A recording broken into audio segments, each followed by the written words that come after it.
敦煌，一集邊度玩得晒啊？今集我就帶大家去一個距離市中心2個鐘車程嘅地方——雅丹。哇！上帝視角望落去真係好震撼，呢度就好似一個巨型迷宮，全部都係大自然做出嚟嘅藝術品。Hello， 太好啦！我哋而家正處於雅丹魔鬼城嘅核心啊！知唔知點解呢度叫做雅丹魔鬼城啊？雅丹呢個詞呢，其實係維吾爾語嚟嘅，咁佢就比喻一啲好陡峭嘅小山丘啊。好啦，咁魔鬼城呢3個字點嚟嘅呢？就係因為呢度正處於風口位啊，最大嘅風力呢係可以達到12級以上噶。咁每當夜晚啲風穿過雅丹嘅時候呢，就會發出一啲好似魔鬼咁樣嘅叫聲啊。咁所以呢啲人就叫呢度做雅丹魔鬼城。嗱，喺好多年前呢，可能去到幾億年前呢，呢度曾經係一個好巨大嘅海洋，又或者係湖泊嚟嘅。而你見到我身後嘅雅丹呢，其實就係當年海底嘅沉積岩，再經過歲月嘅洗禮，再經歷咗好多重波折之後呢，就形成咗而家嘅雅丹啦。真係好壯觀！你想象下，我哋喺幾億年前嘅海底入邊，哇！我諗幾億年前嘅海底都估唔到自己而家可以咁乾涸。仲有得可以咁多人喺佢身邊行過。啱啱咧，導遊姐姐話咧，呢度咧就係全中國最孤獨嘅派出所。呢個咧就叫做獅身人面。點解佢叫獅身人面咧？就好似咧埃及睇到嗰個獅身人面像啊。咁其實咧，佢話咧睇呢啲雅丹咧有7分係要靠想像嘅。你睇下，你想像下，其實都真係幾似嘅。呢度咧呢個點咧叫做西海艦隊啊。點解咁講呢？其實你見到畫面上咧，好似一架戰艦咁樣咧，對住同一個方向行駛嘅感覺。而且中間咧，你見到有好多地方咧，俾風沙吹咗之後咧，我哋睇到嘅好似海浪咁啊。所以呢度咧就叫做西海艦隊啊。嚟到服務區，梗係要睇下入邊有冇嘢飲，有冇嘢食啦。Go， 爽啊！雪條嗱，我哋租咗架越野車，而家就去上車，一路食一路玩。Yes， go！ 喺呢度，你可以繼續坐景區車跟住導遊睇風景，亦都可以自費租架越野車包埋司機，帶你深入雅丹近距離打卡。企喺呢個大戈壁灘中間，真係覺得自己好似粒塵咁細啊！大自然嘅鬼斧神工真係睇到哇哇聲，唔到你唔服啊！好啦，我哋坐越野車啦，嚟到另一個服務區啦。呢個服務區係做啲咩嘅呢？咁見到後邊嘅車都知道啦。嗱，我哋呢邊呢有一啲係行普通側邊水泥路嗰啲車嚟嘅，咁就係好安全嘅，俾你參觀下景點嗰啲啦。咁跟住呢邊呢，呢啲呢就係卡丁車啦。咁卡丁車我哋做咩呢？就係直接駛入去泥路入邊，咁就玩啲刺激啲嘅活動啦，就係咁啦。咁我哋而家選擇係卡丁車。OK，Go！出發！哇！不過提大家，呢個除咗係自費項目之外，佢仲有特定路線嘅，玩一轉大概15分鐘左右，可以俾你嘗試下喺沙漠飛馳嘅感覺。嗌咩啊？記得合埋個口啊！成面都係沙。到我揸嚕，食住沙咁樣飛車，真係爽到爆啊！嗨！玩完一輪沙漠飛車，成身散晒，但係超級滿足啊！好啦，係時候由大荒野撤退，返去市區做返個斯文人先。嗱，呢度就係敦煌書局啦，入面好靚㗎，好多地方俾你打下卡、扮下文青，而且仲有咖啡飲添啊！你睇下呢杯幾靚，仲有好多文創手信俾你買返去送俾人。悟空。玩咗大半日，個肚已經打晒鼓啦！我要瘋狂食羊肉啊！等等，嚟到敦煌點可以唔食羊肉呢？今日我哋好肚餓，嗌到成袋餸。嗱，同大家講下先，呢個呢其實好有特色㗎，佢呢叫做胡楊燜餅啊，佢就係羊肉加呢個麵餅嘅結合嚟嘅。食羊肉呢，其實係一個游牧民族人呢，佢哋食嘢嘅風味，嗰個風味好特別，叫胡風。麵餅呢，就係中原人佢哋嘅主要食材喎。咁呢個呢，算係中原人加游牧民族人佢哋結合嘅一道菜式啦。我食咗呢個胡楊炆餅先，試下佢個麵餅先，好吸味下喎個麵餅。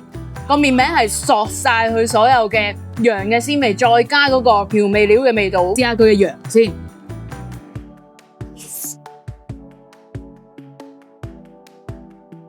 似我哋嘅紅燒牛肉嘅，但係咧佢就係比較辣、比較濃味，佢嘅肉咧係比較腍身嘅，算係重口味菜式咯，我覺得。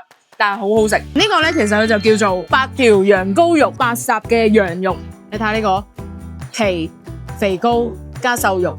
哇！成條五花腩咁嘅樣，好吸引啊！呢個，咦佢有俾咗啲蒜片同埋辣椒粉，但我試咗原味先。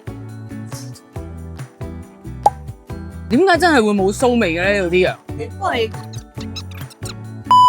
我知道點解啊！我實在太犀利。因為呢度嘅羊咧，佢哋係食沙漠上面嘅沙葱，即係呢個就係沙葱啦。我哋等陣會食埋羊食嘅沙葱，所以我哋都冇騷味。等陣先，我要試埋夾埋個蒜片，再加辣椒粉食先。我覺得你可以就咁空口食呢個，再加辣椒粉。下次嚟識食啦。好啦，講起頭先隻羊咧，因為食呢個沙葱，所以冇騷味。我哋試下我哋食會點啦。試下呢個沙葱先。喂，咁水嫩嘅佢，試下先。佢好似我哋。嗰個叫咩啊？呢個沙葱比我想象中多汁同埋嫩。佢明明喺沙漠度好堅強咁樣生長噶嘛，但係佢都可以咁清甜嘅咧？點解？其實你食落係爽甜喎，竟然 OK 喎呢個沙葱炒蛋。如果佢喺香港有嘅話，我一定會成日食。好啦，咁沙葱咧，除咗可以攞嚟炒蛋或者清炒之外咧，佢呢度咧仲有好多種食法嘅，有呢個沙葱牛肉餃子。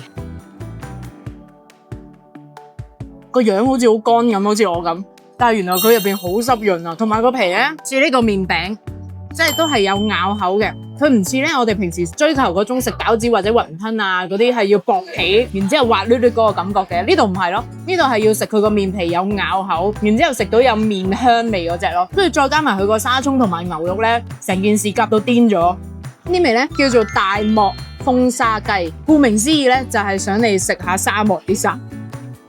佢咧應該係似我哋炸子雞嘅做法，然之後上面再加咗一啲脆卜卜嘅嘢，好似我哋避風塘咁樣嗰個 feel。試下先，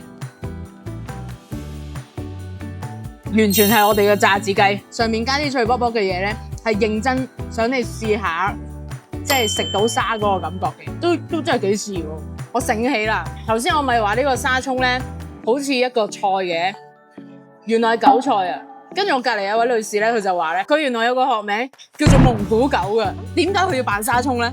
食嘢咧，大家嚟啊，隨便食啊！好啦，我哋啱啱食完羊肉出嚟啦，咁埋單咧就係276蚊人仔嘅。咁其實佢喺內地消費嚟講又真係唔算平嘅，但係咧我哋食到一啲好好食嘅羊肉。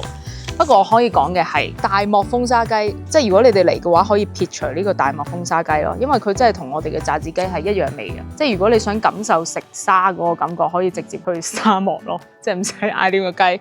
跟住其他呢，我覺得係好食嘅，即係大家嚟人少少可以跟住我哋呢個菜單嗌，或者你可以再另外加啲嘢，然之後好食嘅話，話我知。食飽飽就去玩下啲文青嘢先。今次我哋嚟到一間畫敦煌壁畫嘅 studio 啊！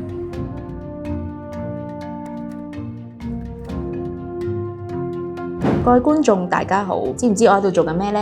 我喺度畫緊壁畫啊！我哋喺敦煌都真係睇咗好多壁畫喺呢個莫高窟嗰度，但係唔知道如果我自己畫會係點呢？因為平時咧其實咧我好少做呢啲勞作噶，我啲手咧係好鈍胎噶，又好唔精巧啦，所以呢件事對我嚟講咧可能有啲難。我而家挑戰用最快嘅速度畫完呢幅壁畫。我呢幅長方形嘅壁畫咧，只要80蚊啫。咁其實咧佢有好多啲好靚嘅圖案俾你揀嘅，你可以揀佢嗰啲圖案，然之後自己畫嘅。但係我今次咧 send 張相俾佢，叫佢印出嚟，然之後咧就等你可以喺個壁畫上面描邊，自己畫一個圖案。等陣你哋就知我畫緊邊個。喂？原來描邊都咁難㗎。我希望將呢個禮物送俾一個我好敬重嘅人。我手就嚟抽筋。嚟啦，咁我哋而家嚟一個填顏色大賽啦。嗱，咁喺填色嘅過程中咧，如果出界咧係唔緊要嘅，因為咧你會描邊㗎嘛。顏色填到一笪笪係咪正常㗎？而家好似打到石膏咁。你哋唞下啦，或者過嚟幫手游。由於時間嘅關係，我要揾 Pretty Whiter 幫手。睇你哋而家個進度應該4個字搞掂。係啊，應該係你咁一齊嚟畫畫。你幫手。我有啊，係。OK， 而家過嚟。啊，你真係好中意做戲喎。你唔好揀啲好細嘅嘢嚟畫喎，你畫啲大啲喎。最大嗰塊面我畫咗。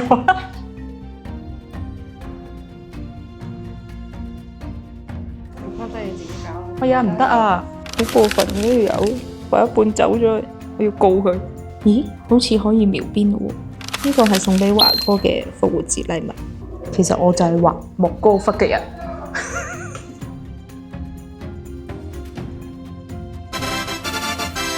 搞掂。如果你嘅手工可以有我咁好咧，咁就可以嚟試下啦。呢份禮物送俾華哥，送俾食玩假期，希望華哥中意啦。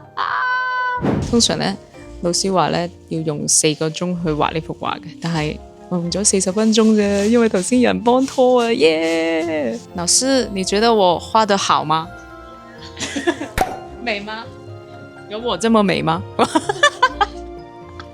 佢哋咧畫完之後咧，仲會幫我哋裱起佢。係相架嚟喎，可以座台喎呢個。